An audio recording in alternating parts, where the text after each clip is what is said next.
মিন দুনিল্লাহি in কুনতুম সাদিকিন। আল্লাহ বলতেছে, হে দুনিয়ার মানুষেরা,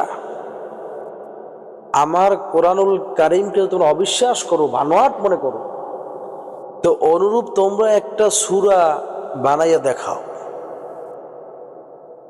যদি তোমরা সত্যবাদী হও। এই আয়াত আল্লাহ রাসূল সাল্লাল্লাহু আলাইহি ওয়াসাল্লাম কাবা শরীফের সামনে যখন লেখা জানাই দিলেন, আরবের বড় বড় কবি সম্রাট এরা সবাই লেখা শুরু করছে কোরআনুল কারীম অনুরূপ ছোট্ট একটা সূরা, সূরা কাউসার, 3 লাইন এর মতো একটা সূরা তারা বানাবে। কারণ দুনিয়ার ভিতরে দিকে কবিতা লিখতে যায়, ওই কবিতার ভিতরে 2 লাইন পংক্তি দিয়া এরপর কবিতা লিখতে হয়। কিন্তু আল্লাহ সূরা, ছোট সূরা, কারণ পবিত্র কালামে মাজিদের মধ্যে সূরা কাউসার, এইটা নিয়ে তারা গবেষণা করে শত শত কবিরা একত্রিত হয়েছে আল্লাহর এই চ্যালেঞ্জকে মোকাবেলা করে। আবু জেহেল, উতবা, সাহেব আল আহাব সবাই একত্রিত যে মুহাম্মদকে হ্যারাস করার মতো সুযোগ পাই না, এইবার পাবো। এত উল্টাইয়া পাল্টাইয়া মিলায়, মেলে না। পরে এক পর্যায়ে মিলস কি পাইছে, আল্লাহু আকবার। এখন বলতেছে আবু জেহেল, হে উতবা, সাহেব আবুল আহাব, আমরা আরবের ভিতরে এত বড় কবি, এত বড় সাহিত্যিক, এত বড় লেখক, কিন্তু আমরা এই কোরআনের বিরুদ্ধে লিখতে যাইয়া যেভাবে উল্টাইয়া পাল্টাইয়া লেখি, আমাদের 2 লাইন হয় 3 লাইনে কবিতা মিলানো যায় না। তবে 2টা লাইন মিলছে, এই লাইন 2টা আমি তোমাদের বইলা শোনাই। তখন ওই কবি সম্রাট বলতেছে, হাজাল কালাম লাইসা মিনাল বাশার, এই যে কালাম দেখো, এই কালাম দুনিয়ার কোনো মানুষের কালাম না। আশ্চর্য হয়ে গেল, আমার মাওলার দেওয়া চ্যালেঞ্জ ছুড়ে মারার পরও তারা চ্যালেঞ্জ গ্রহণ করতে পারে নাই। আল্লাহ রাসূল যখন এই কোরআনুল কারীম তেলাওয়াত করত, আবু জেহেল, উতবা, সাহেবা আবুল আহাব গভীর রাতে যাই ওই কোরআনুল কারীম কান লাগাইয়া শুনতো, আল্লাহর রাসূলের জবানের তেলাওয়াত শুনতো। তারা তো আরব ভাষাভাষী, আরবি ভাষাভাষী, আরবি সব বুঝে, কোরআনের অর্থ তারা আরবিতেই সব বুঝে। তাই কত সুন্দর কথা বাক্য শুনতে আছে। একদিন আবু জেহেলের সঙ্গে আরেকজন ধাক্কা লাগলো। কে? বলে আমু আবুল আহাব। তুমি কে? বলে আমু উতবা। তুমি কে? আমি শোয়েবা। তুমি কে? আমি আবু তালেব।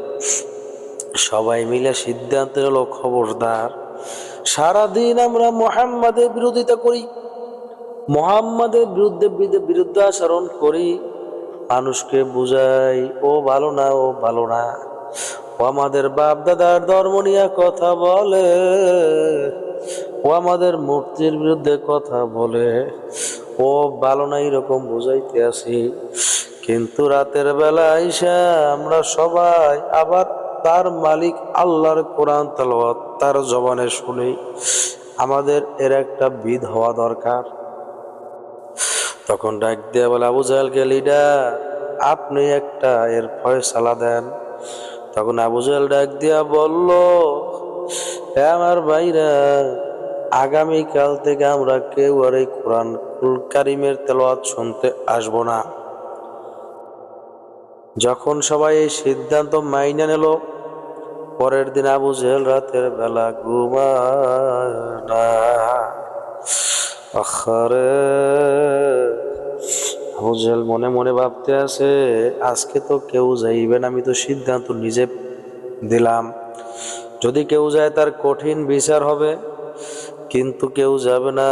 অত সুন্দর মজার তেলাওয়াত আমি একা একা যাই আজকে শুনবো।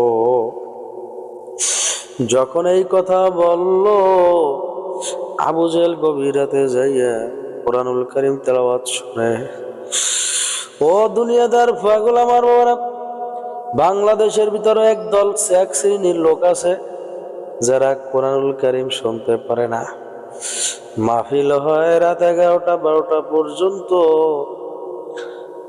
এতটুকু সময় মাইকের শব্দে কোরআনুল কারীমের তেলাওয়াত হয়, আলোচনা করা, অর্থ বলা হয়, ব্যাখ্যা দেওয়া হয়। মানুষ এই মাহফিল বন্ধের জন্য দরখাস্ত পর্যন্ত করে, বিরোধিতা করে, মাইক বন্ধ করে, ঘুমে ডিস্টার্ব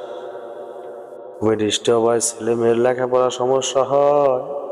ওরে আহাম্মক, 12 মাস তুই দুনিয়ার কাজে লিপ্ত ছিলি, এত আশেপাশে গান বাজনা, টিভি টেলিভিশন বক্স বাজায়, তোর খবরও নাই। অসহ্য লাগলেও কিন্তু শোনো, সারা রাত বাজায়, পিকনিক খায়, ভ্যালেন্টাইন্স ডে পূরণ করে, ওই কি জানি এপ্রিল ফুল, 31st নাইট, কত কিছু আছে বাজান, ঘুমান পর্যন্ত যায় না। কিন্তু ওর বিরুদ্ধে আচরণ তার নাই। এক জায়গায় মাহফিল হইলেই বাধা দেয়, কোরআনের বিরুদ্ধে কথা বলে। আলেমরা যখন মাঠে ময়দানে নামে তাদের বিরুদ্ধে আচরণ করে, লাঠি নিয়ে পিটাইতে পর্যন্ত যায়। ওরে কপাল পোড়া, তুই তো আবু জেহেলের চাইতো খারাপ। আবু জেহেল তো গভীর রাইতে যাইয়া নবীর কাছে কোরআনুল কারীম শুনে। হঠাৎ করিয়া দেখতে আছে, আওয়াজ আসতে আছে, কে? বলে, আমি তো আবু লাহাব।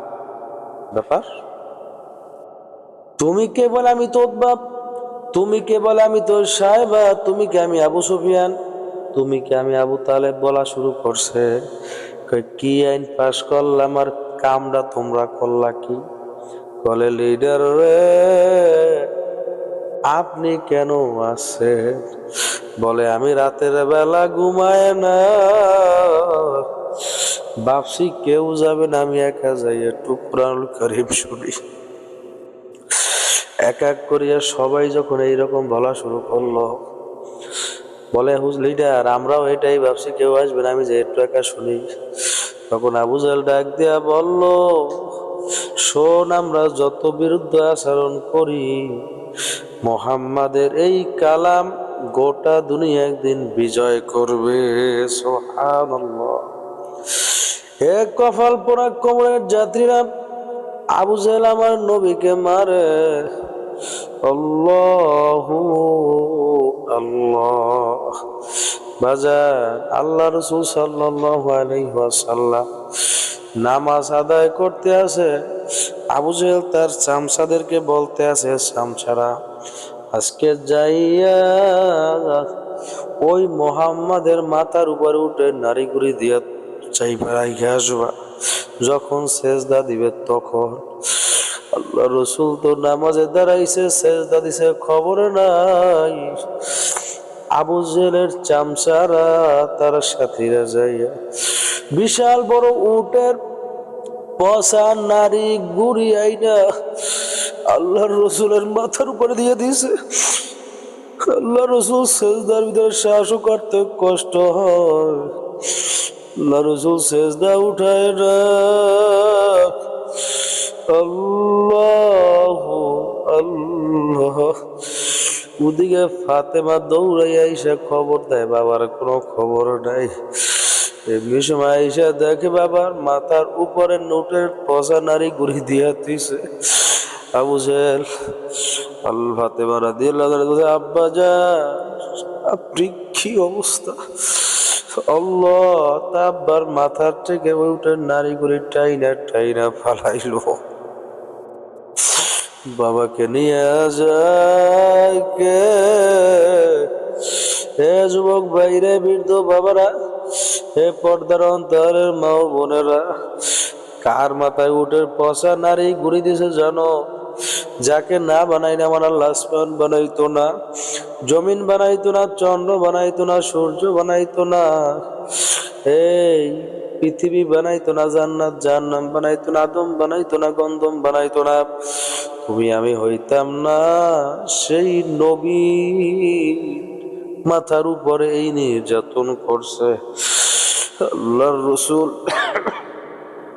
উহার আক্রমণ করছে। একদিন আবু জেহেল আল্লাহর রসুলের গলার উপরে একটা গামছা লাগাইয়া একটা টান দিয়েছে। আল্লাহ রসুলের চেহারা ছিল পূর্ণিমার চাঁদের চাইতে উজ্জ্বল, তার গাল ছিঁড়ে গেছে। আল্লাহ রসুল ডাক দিয়ে বলে, চাচা আপনি হাতে ব্যথা পাইছেন? আল্লাহ, নবী দিনের পথে মায়ের খাইল। আল্লাহ আল্লাহ, হে দুনিয়াদার পাগল আমার বাবারা, হে কবরের যাত্রীরা, আমার নবী বিদায় হজের ভাষণে বলছিল, আল ইয়াউমা আকমালতু লাকুম দীনাকুম ওয়া আতমামতু আলাইকুম নি'মাতি ওয়া রাদিতু লাকুমুল ইসলাম দীনা। আমার সাহাবারা, আজকের এই দিনে দিন পরিপূর্ণ হয়ে গেল। এই দিন পরিপূর্ণ করতে আমার নবী কত নির্যাতন সহ্য করলো। তায়েফের ময়দানে নবী দিনের দাওয়াত দেওয়ার জন্য যখন গেল, তায়েফের দুষ্ট ছেলেরা নবীর গায়ে পাথর নিক্ষেপ করলো। নবী এক এক করে 2-3 বার, কোন রেওয়াত আছে কয়েকবার জমিতে বেহুশ হয়ে পড়লো। নবীর গায়ে পাথর মারে।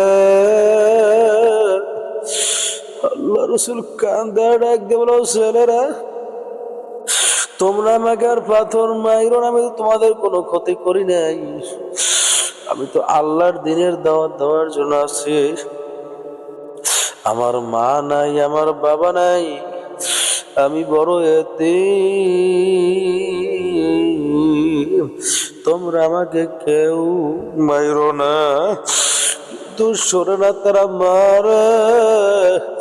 নবীর পালক পুত্র যায়েদ বিন হারেসা দৌড়ে আইসা নবীকে কোলে কইরা নিয়ে পাহাড়ের উপরে বসাইয়া নবীর গার শরীর থেকে কচি কচি পাথর ডুইকা রইছে, ওই পাথর টাইনা টাইনা বের করতে আসলো।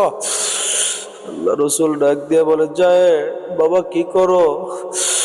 ইয়া রাসূলুল্লাহ, ইয়া আল্লাহ, আব্বাজান আপনার শরীরের ভিতরে পাথর ঢুকছে, ওই পাথর বের করতে আসি।